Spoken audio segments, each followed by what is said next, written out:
عید کے رنگ کے سنگ، عید کے بکھرے فضاؤں میں خوشیوں کے رنگ، رب کی عطائیں ہیں مومن کے سنگ، عید کے رنگ مدنی چینل کے سنگ۔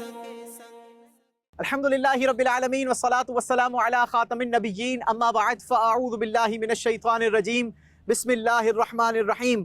پڑھیے الصلاة والسلام علیک یا رسول اللہ وعلی آلک و اصحابک یا حبیب اللہ، الصلاة والسلام علیک یا نبی اللہ وعلی آلک و اصحابک یا نور اللہ۔ سبحان اللہ، کیا ہی شان ہے درود پاک پڑھنے والوں کی۔ خود اللہ پاک کے نبی صلی اللہ تعالیٰ علیہ وسلم کے فرمان کا مضمون ملتا ہے کہ جو دن بھر میں مجھ پر 50 مرتبہ درود پاک پڑھے گا، کل بروز قیامت میں اس سے مصافحہ کروں گا۔ صلو علی الحبیب صلی اللہ علی محمد صلی اللہ علیہ وسلم۔ ناظرین، پروگرام ہے بقرہ عید کے رنگ۔ پروگرام کے ایک اور ایپیسوڈ کے ساتھ آپ کے ساتھ موجود ہیں الحمدللہ حسب معمول ہمارے ساتھ مفتی شفیق صاحب بھی موجود ہیں، مفتی کفیل صاحب بھی موجود ہیں، اور پیارے پیارے بچے بھی موجود ہیں۔ آج ہم ایک نئی لوکیشن پر آئے ہیں، نئی جگہ پر آئے ہیں۔ آئیے پہلے تو کچھ خوبصورت سے جانور دیکھتے ہیں اور پھر آگے مفتی صاحب سے سوال بھی کرتے ہیں۔ ماشاءاللہ، اللہ کی شان ہے مفتی صاحب، کیا بات ہے۔ یہ جانور دیکھ رہے ہیں، یہ میرے قد جتنا ہے تقریباً، بلکہ میرے قد سے بھی اونچا ہے۔ مفتی صاحب، شوقین لوگ ماشاءاللہ سے اتنی مہنگی قربانی کرتے ہیں، بڑے بڑے جانور لے کر آتے ہیں۔ یہ بتائیے کہ ایسے مہنگے جانور لانے کی اور ایسے جانور کی قربانی کرنے میں ہماری نیت کیا ہونی چاہیے؟ بسم اللہ الرحمن الرحیم۔ نیت تو رضا الہی کی، جانور چھوٹا ہو یا بڑا، جس کے عمل اور جس کی نیت میں جتنا اخلاص زیادہ ثواب اتنا۔ ارے واہ۔ ہاں، یہ ہے کہ بڑے جانور چونکہ حدیث میں ہمیں ترغیب ہے، قیمت کے اعتبار سے جو زیادہ ہے، گوشت کے اعتبار سے جو زیادہ ہے، ان کی قربانی کرو۔ صحیح۔ تو یہ ہمیں ترغیب بھی دی۔ اچھا۔ اور آدمی ایسا نہ کرے کہ اللہ کی راہ میں قربان کرنا ہے تو بالکل ایک چھوٹا موٹا کوئی جانور یوں جب اللہ نے دوسروں سے زیادہ نوازا ہے جی۔ تو آپ نے جب اپنے سٹیٹس کے مطابق اپنا گھر بنایا ہوا ہے، گاڑی بھی آپ نے اپنی سٹیٹس کے مطابق رکھی ہوئی ہے، بڑی رکھی ہوئی ہے۔ گاڑی تو بہت سارے لوگوں کے پاس ہے، آپ کی شایان شان بڑی گاڑی ہے۔ بڑی گاڑی ہے۔ تو پھر آپ جب اللہ کی راہ میں مال خرچ کریں یا جانور قربان کریں تو وہ بھی ایسا ہو کہ جو اللہ نے نعمت دی ہے مال کی، اس کا اظہار ہونا چاہیے، اس کا اظہار بھی دکھنا چاہیے اور نظر آنا چاہیے کہ جناب مال خرچ ہو رہا ہے اور اللہ کی راہ میں خرچ ہو رہا ہے۔ تو پھر وہ مفتی صاحب نے پچھلے پروگرام میں ایک قرآن پاک کی آیت بیان کی تھی نا، لن تنالوا البر حتى تنفقوا مما تحبون، تم ہرگز اس وقت تک بھلائی کو نہیں پہنچ سکتے کہ جب تک اللہ کی راہ میں اپنی پیاری چیز خرچ نہ کرو۔